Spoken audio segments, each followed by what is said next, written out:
Renungan Pagi bersama Allah di Waktu Fajar oleh Ellen G. White, 5 Januari 2022. Mari kita berdoa.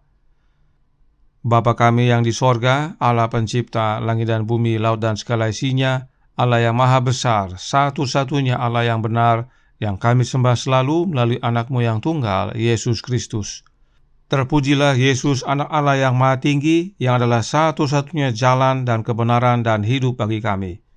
Pada pagi hari ini kami bersyukur boleh bangun dan berbakti, dan sebagaimana membaca dan mendengarkan nasihat firman-Mu, kiranya ini menjadi sukacita dan pembaharuan bagi masing-masing kami. Beserta kami sepanjang perbaktian ini, kehendak-Mu yang jadi, ampun kami akan dosa dan salah, karena kami berdoa hanya dalam nama anak Allah yang tunggal, Yesus Kristus, yang adalah Tuhan dan Juru Selamat kami. Amin. Renungan hari ini akan dibacakan oleh Ibu Ellen Nini Umboh. Kepada Ibu Nini, kami persilahkan. Selamat pagi. Bacaan renungan kita pagi ini 5 Januari dengan judul Allah menjadikan langit. Ayat kita pagi ini terdapat dalam 1 Tawarik 16 ayat 26 yang berbunyi, sebab segala Allah bangsa-bangsa adalah berhala, tetapi Tuhanlah yang menjadikan langit. Matahari yang terbit di langit adalah lambang dari Dia yang adalah kehidupan dan terang dari semua yang Ia ciptakan. Segala kecemerlangan dan keindahan yang menghiasi bumi dan menerangi langit berbicara mengenai Allah. Segala sesuatu bercerita tentang pemeliharaannya yang lembut dan kebapaan, dan tentang kerinduannya untuk membuat anak-anaknya berbahagia. Keperkasaan kuasa yang bekerja melalui segenap alam dan mempertahankan segala sesuatu bukanlah sekadar satu prinsip yang meliputi segalanya, atau suatu tenaga penggerak sebagaimana sebagian ilmuwan kemukakan. Allah itu roh, namun Ia adalah satu oknum pribadi, karena Ia telah menyatakan dirinya. Tetapi Tuhan adalah Allah yang benar. Dia Allah yang hidup dan Raja yang kekal. Para Allah yang tidak menjadikan langit dan bumi akan lenyap dari bumi dan dari kolong langit. Hasil karya Allah di alam bukan berarti Allah sendiri ada dalam alam. Benda-benda alam adalah ungkapan tabiat dan kuasa Allah. Tetapi kita tidak boleh menganggap bahwa alam itu Allah. Keterampilan seni manusia menghasilkan karya yang sangat indah. Benda-benda yang menyenangkan mata, dan semua hal ini menyatakan kepada kita akan sesuatu pemikiran dari perancangnya. Tetapi, beda ciptaan itu bukanlah pencipta. Bukan hasil pekerjaan, tetapi pekerjanya. Itulah yang layak mendapat kehormatan. Jadi, kalau alam itu adalah ungkapan pemikiran Allah, maka bukanlah alam itu, melainkan Allah dari alam itu yang harus ditinggikan. Pada penciptaan bumi, Allah tidak bergantung pada benda yang sudah ada sebelumnya. Segala sesuatu, materi atau rohani, tampil di hadapan Tuhan Allah dengan suaranya dan telah diciptakan demi maksudnya sendiri. Terima kasih. Terima kasih atas penatalanan Ibu Nini. Tuhan Yesus memberkati. Selamat pagi saudaraku dalam Tuhan. Pekabaran renungan hari ini erat hubungannya dengan penciptaan. Itu sebabnya Roh Nubuat menjelaskan yang berikut ini dalam Kemenangan Akhir halaman 457 paragraf 1 yang berkata, tugas menyembah Allah didasarkan atas fakta bahwa Ia adalah Khalik, pencipta, dan bahwa semua makhluk yang lain diciptakan olehnya. Dan di mana saja di dalam Alkitab tuntutan untuk menghormati dan menyembahnya di atas Allah-Allah bangsa-bangsa kafir dinyatakan, di sana dikutip bukti kuasa penciptaannya. Sebab segala Allah bangsa-bangsa adalah hampa, tetapi Tuhanlah yang menjadikan langit. Mazmur 96 ayat 5. Dengan siapa hendak kamu samakan aku, seakan-akan aku seperti Dia? firman yang Maha Kudus. Arahkanlah matamu ke langit dan lihatlah siapa yang menciptakan semua bintang itu. Sebab beginilah firman Tuhan yang menciptakan langit. Dialah Allah yang membentuk bumi dan menjadikannya. Akulah Tuhan dan tidak ada yang lain. Yesaya 40 ayat 25, 26, 45 ayat 18. Kata pemazmur, ketahuilah bahwa Tuhanlah Allah. Dialah yang menciptakan kita dan punya Dialah kita. Masuklah, marilah kita sujud menyembah, berlutut di hadapan Tuhan yang menjadikan kita. Mazmur 100 ayat 3, 95 ayat 6. Dan makhluk-makhluk suci yang menyembah Allah di sorga menyatakan sebagai alasan penghormatan diberikan kepadanya, Engkau layak menerima puji-pujian dan hormat dan kuasa, sebab Engkau telah menciptakan segala sesuatu, dan oleh karena kehendak-Mu semuanya itu ada dan diciptakan. Wahyu 4 ayat 11. Dan dalam menciptakan, Allah tidak membutuhkan bahan dasar. Alkitab berkata dalam Ibrani 11 ayat 3 berbunyi, karena iman kita mengerti bahwa alam semesta telah dijadikan oleh firman Allah, sehingga apa yang kita lihat telah terjadi dari apa yang tidak dapat kita lihat. Allah cukup berfirman, maka semuanya ada. Apa yang kita lihat telah terjadi dari apa yang tidak dapat kita lihat. Artinya, tidak ada bahan dasar. Itu sebabnya Roh Nubuat juga menjelaskan dalam Membina Keluarga Sehat halaman 376 paragraf 2 berbunyi, pada penciptaan bumi, Allah tidak bergantung pada benda yang sudah ada sebelumnya. Sebab Dia berfirman, maka semuanya jadi. Dia memberi perintah, maka semuanya ada. Segala sesuatu materi atau rohani tampil di hadapan Tuhan Allah dengan suaranya dan telah diciptakan demi maksudnya sendiri. Langit dengan segenap bentarannya, bumi dengan segala isinya terjadi oleh napas mulutnya. Jadi jelas bahwa dalam menciptakan Allah tidak bergantung pada benda yang sudah ada sebelumnya, atau Allah dalam menciptakan tidak membutuhkan bahan dasar.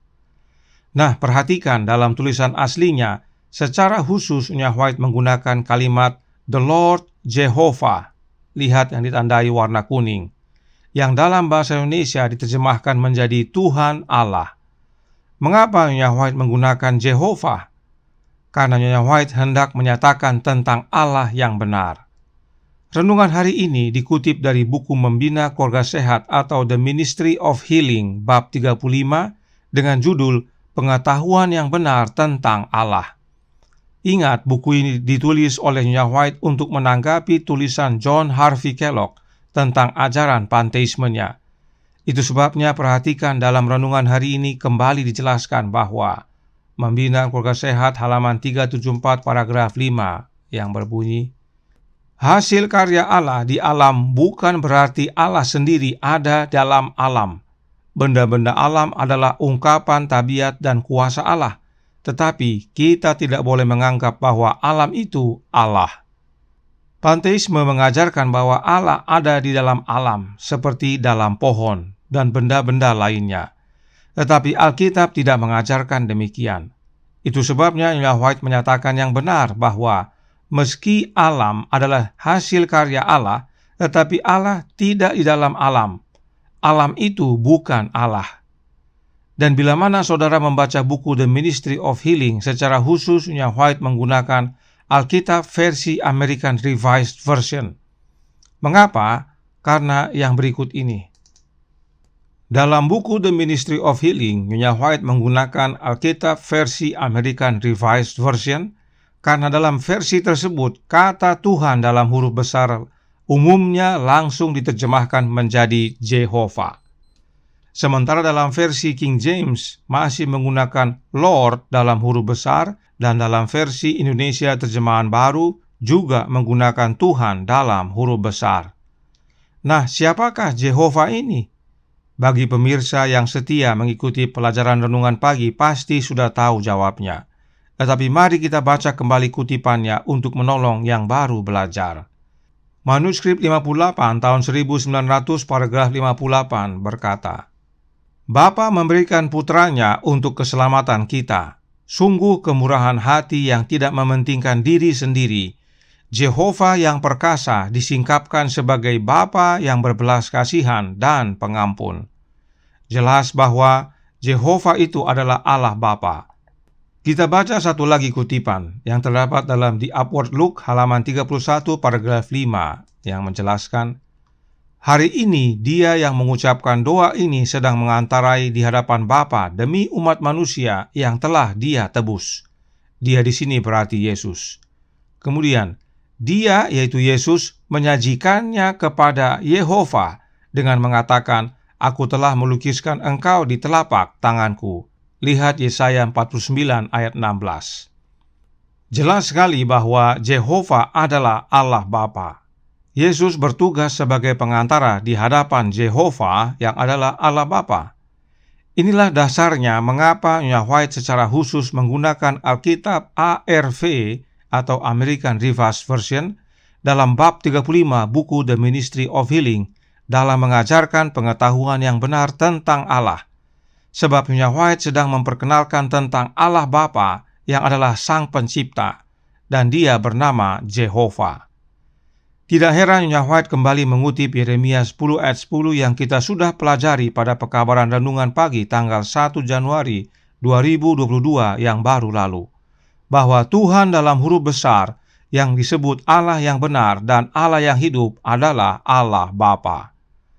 Nah, Allah Bapa ini menyatakan dirinya melalui anaknya, dan Allah Bapa ini menciptakan segalanya melalui anaknya juga.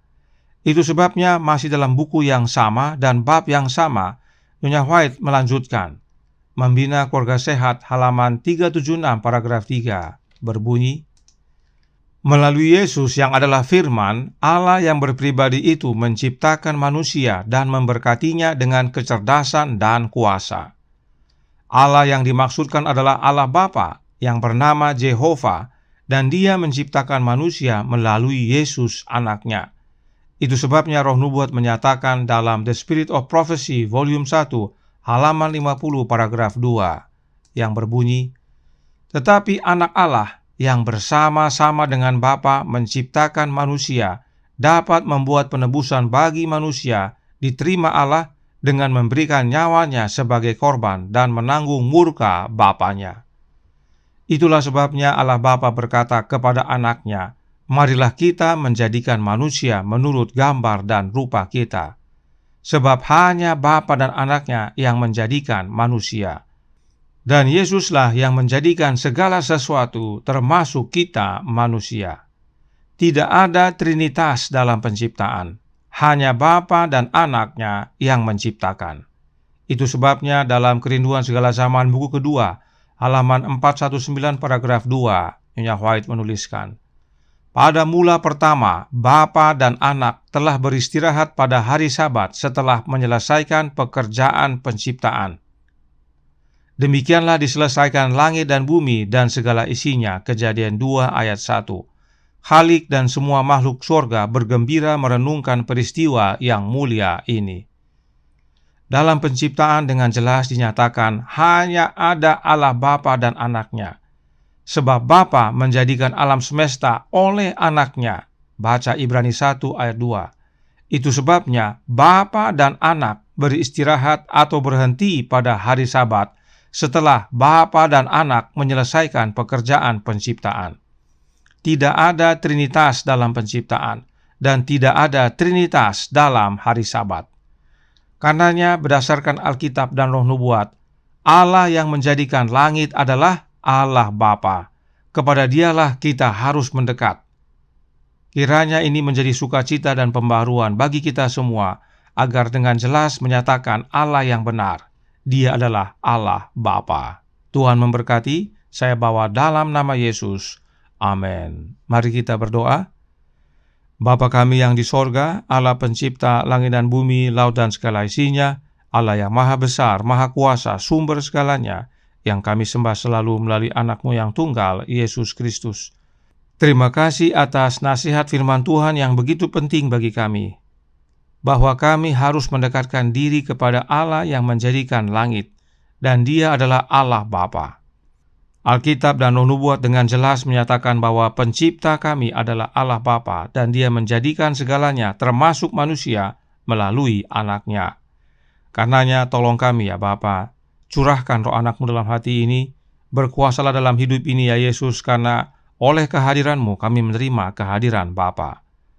Beserta kami sepanjang hari ini kehendak-Mu yang jadi, ampun kami akan dosa dan salah, karena kami berdoa hanya dalam nama anak Allah yang tunggal, Yesus Kristus, yang adalah Tuhan dan Juru Selamat kami.